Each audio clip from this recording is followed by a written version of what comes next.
It was a day like any other. I was walking home from school when I first heard the whispers. Just an ordinary day, really. I was plodding along, carrying my backpack filled with textbooks and scribbled notes. The same old, you know? But then, the whispers started. At first, I thought it was just the wind rustling through the leaves, creating an illusion of hushed voices. Or maybe my mind was playing tricks on me, a side effect of too many late-night study sessions. So I shrugged it off, pressing on with my walk home. But the whispers didn't stop. They lingered in the air, like a haunting melody that you can't quite shake off. I'd be sitting in my room, scribbling away at my homework, the silence of the house only broken by the occasional ticking of the clock. And there they'd be again. The whispers, barely audible, but there, always there, brushing against the edge of my consciousness.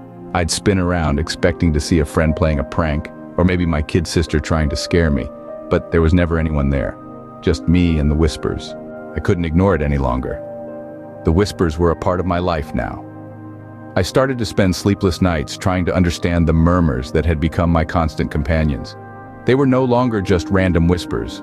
There was a pattern, a rhythm, a desperate plea woven within them. I'd sit for hours on end, in the dead of night, the sound of my own heartbeat drowned by the murmurs. They were relentless, unyielding, and with each passing day, they grew louder, more urgent, more desperate.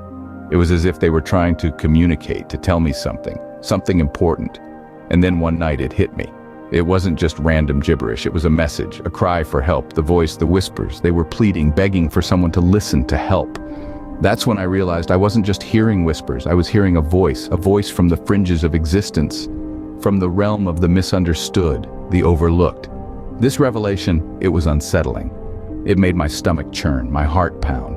The whispers were no longer just whispers. They were screams of despair, of helplessness, of fear. And I was the one they were reaching out to. The realization took a toll on me. My sleep was plagued with nightmares. My days filled with paranoia. I started to see shadows in every corner, feel eyes on me in the dead of night. The whispers were driving me to the brink. They were pushing me into the depths of anxiety, making me question my sanity. I knew I had to do something. I had to find out what these whispers wanted, why they had chosen me.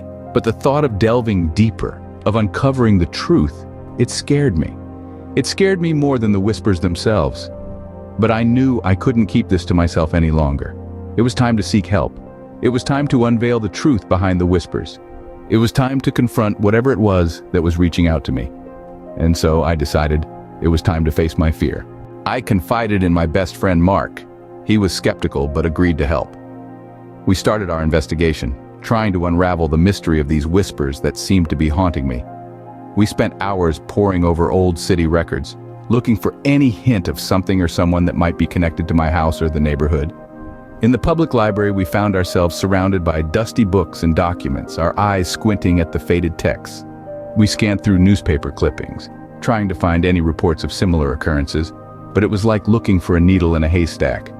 We took to the streets, walking around our neighborhood under the veil of night. There was an eerie silence, only punctuated by the distant barking of a dog or the rustling of leaves in the wind. We were looking for signs, for anything out of the ordinary. We saw a few odd things like a cat staring at us with glowing eyes or a flickering streetlight, but nothing that could explain the whispers. As we explored, the whispers seemed to grow more frantic, more desperate. They echoed in my mind like a persistent echo in a deep cave. I could almost make out words now, hushed and hurried. It was as if they were trying to tell me something, guide me somewhere.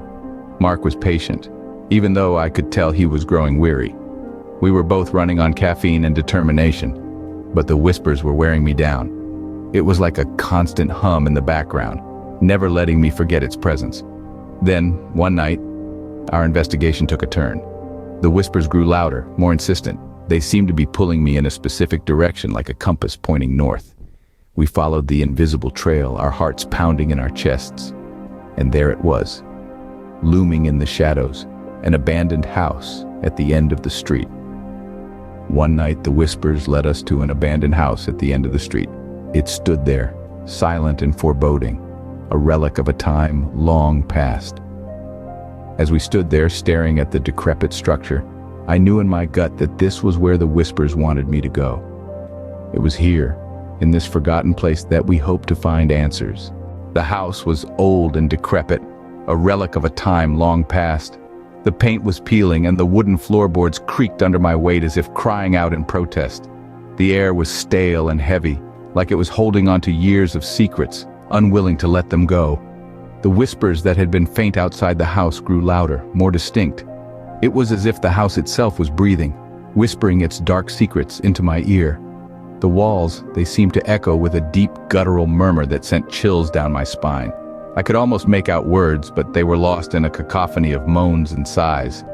As I ventured deeper into the house, I stumbled upon a hidden door. It was old, much like the rest of the house, but it was different. It felt ominous. It led to a basement, a place that time seemed to have forgotten. The air was thicker here, filled with a sense of dread that made every hair on my body stand on end. The basement held the horrifying truth. It was a site of a gruesome crime from the past. The whispers grew louder, more desperate. I could almost hear their pleas, their cries for help. The basement was a tomb, a monument to the horror that had taken place. I found remnants of what I can only describe as a ritual. There were markings on the floor, symbols that made my skin crawl. The walls were stained a dark, rusty color. I didn't want to think about what had caused those stains. The whispers, they were louder here, almost deafening. They were cries of pain, of fear. The house, it wasn't just old. It was a witness. It had seen the horror unfold, heard the pleas of the victims. The whispers, they were the voices of those victims crying out for justice from beyond the grave. The whispers were the victims crying out for justice. But that wasn't the most terrifying part. We were not alone in that house.